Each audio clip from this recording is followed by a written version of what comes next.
Hey, this is Lori Kilpatrick. We're doing Business by the Good Book, 52 Lessons on Success straight from the Bible. Chapter 3 is Delegation. The kingdom of heaven is like a mustard seed that someone took and sowed in his field. It is the smallest of all seeds, but when it has grown, it is the greatest shrub and becomes a tree. Matthew 13:31. There are many examples of delegation throughout the scriptures. For instance, while leading his people in the wilderness, a major portion of Moses' day was spent settling disputes among his followers.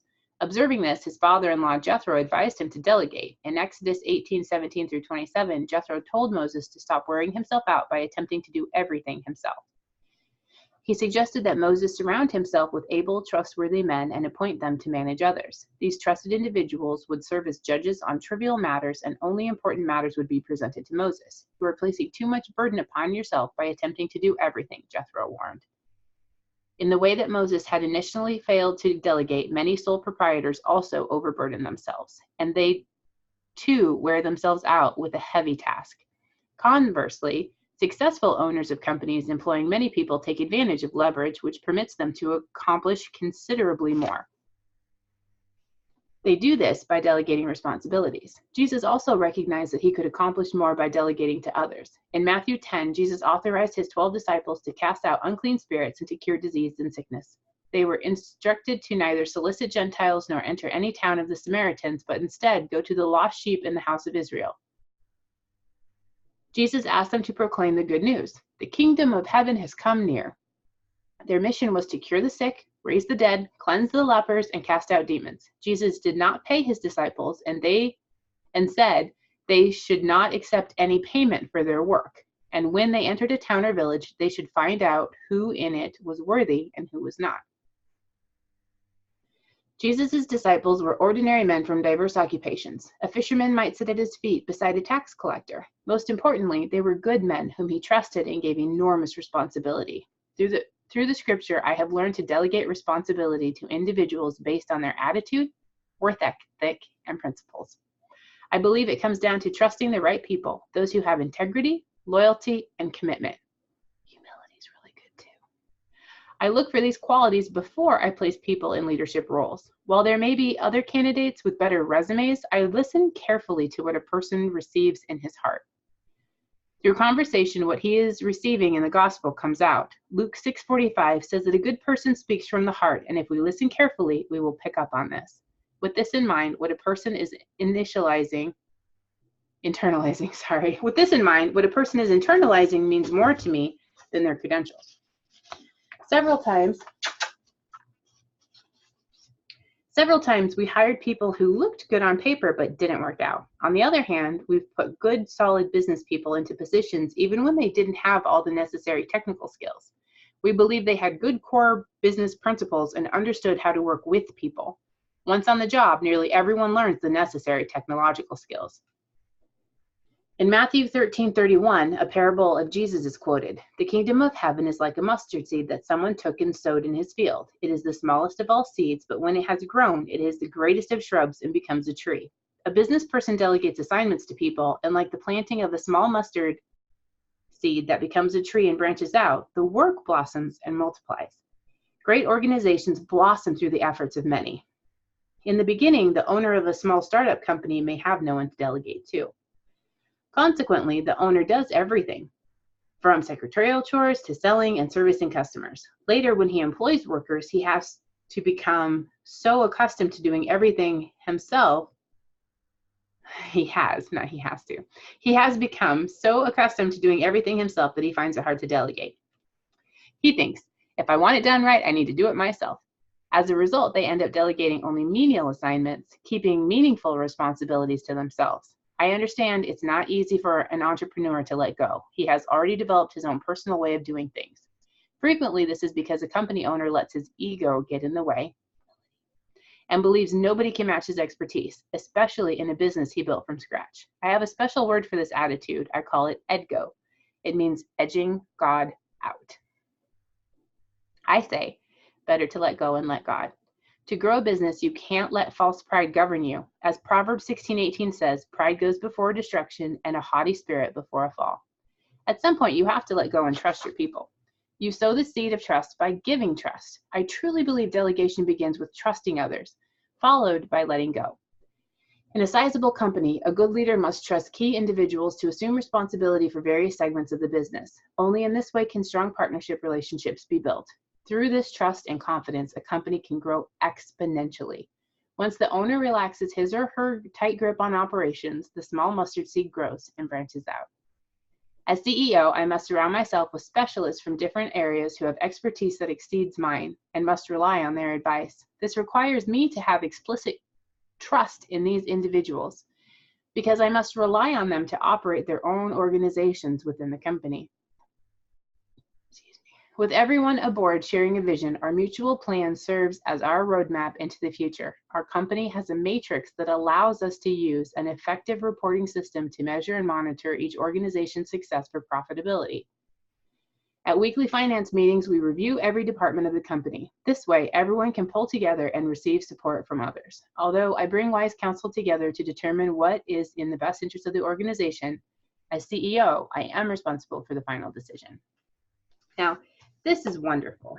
This is wonderful on so many levels because that's how your work needs to go. If you're taking on other people's jobs because you know you can do it better, if you are in a household, like as a mom, oh my gosh, Ben said he was a slave. And I'm like, well, then you're fired because I can do everything that you do way faster and way better.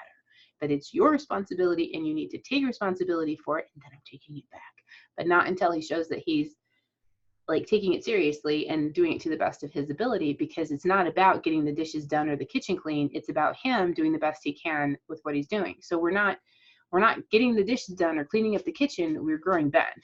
And I don't have a big enough business to need to delegate at this point, except that's not true because there are some things that I can delegate to my family instead of trying to do everything by myself.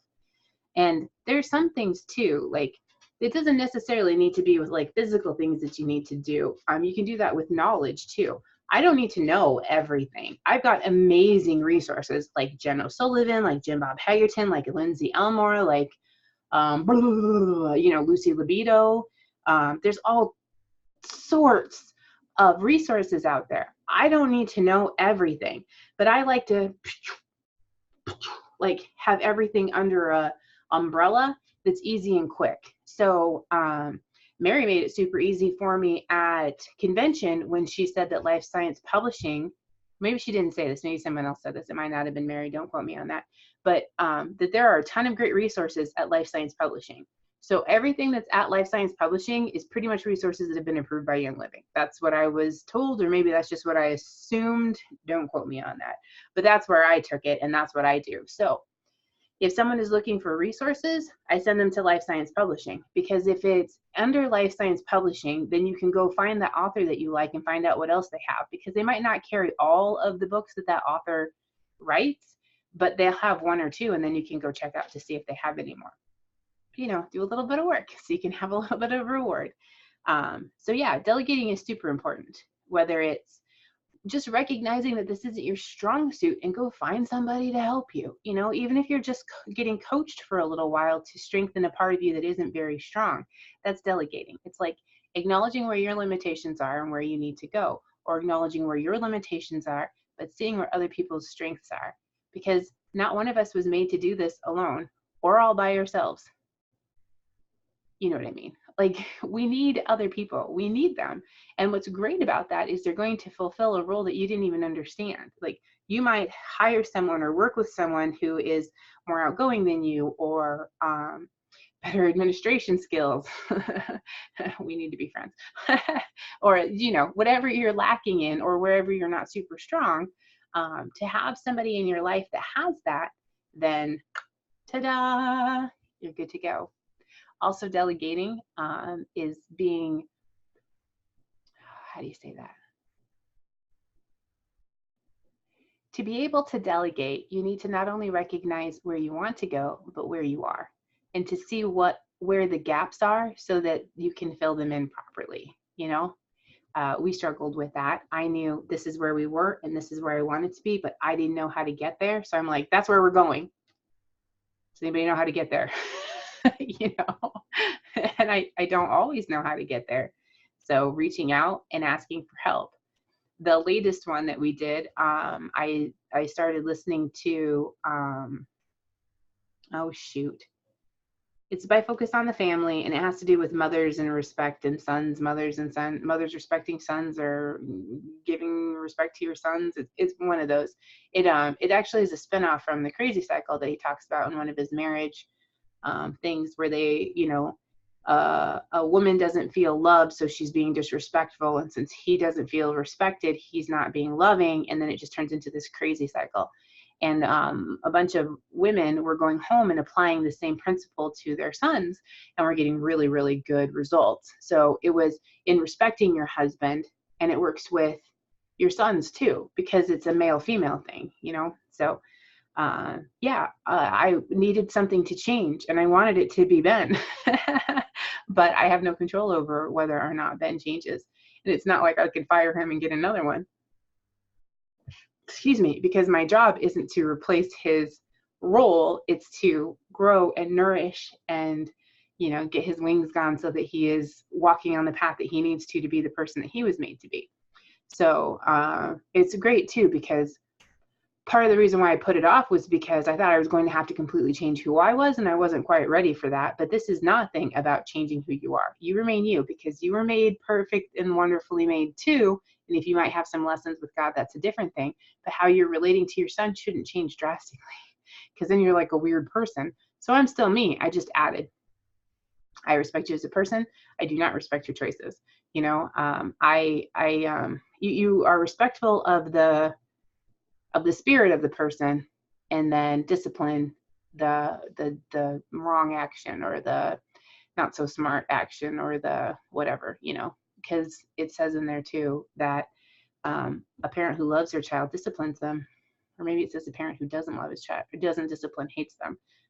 One of those. I mean, it's the same thing. So, or I guess whatever. Anyway, so delegate. And Eric's doing this 2 years ago when he first started with this repower stuff. He had a really hard time letting go. He likes to climb the towers. He likes to know it's done, and he knows what he's doing.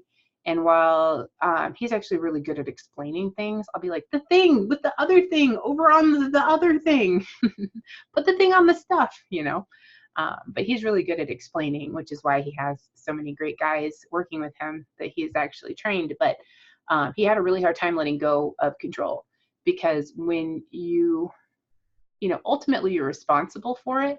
So trusting somebody else to do it. But that's how come he always says, trust but verify. I trust you to do the right thing, and I'm going to go check and make sure that you actually did it, So you need to trust but verify as a leader, as a boss. That's your job, because the buck stops here. Ultimately you're responsible for all of it. But he had some burns, and some great things happen, and that's just life.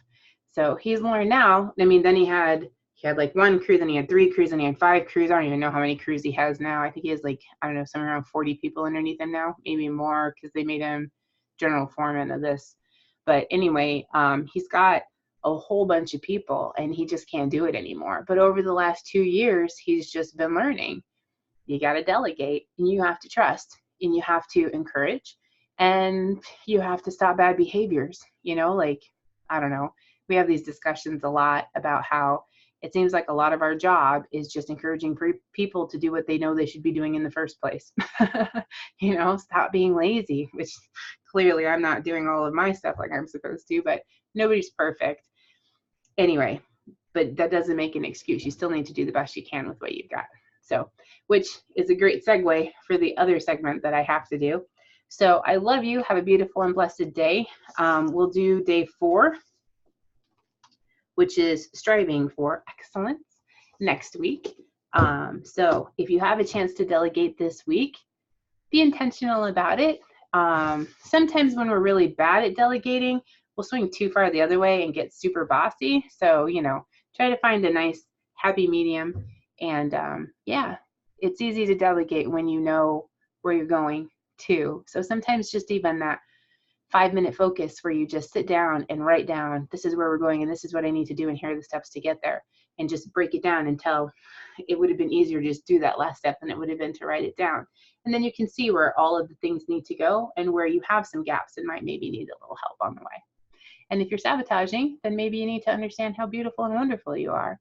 Look at yourself in the mirror, give yourself a hug, or, you know, however you handle that. So, and you're beautiful and you're wonderful and you're amazing. And yeah, you're doing great. See you next week.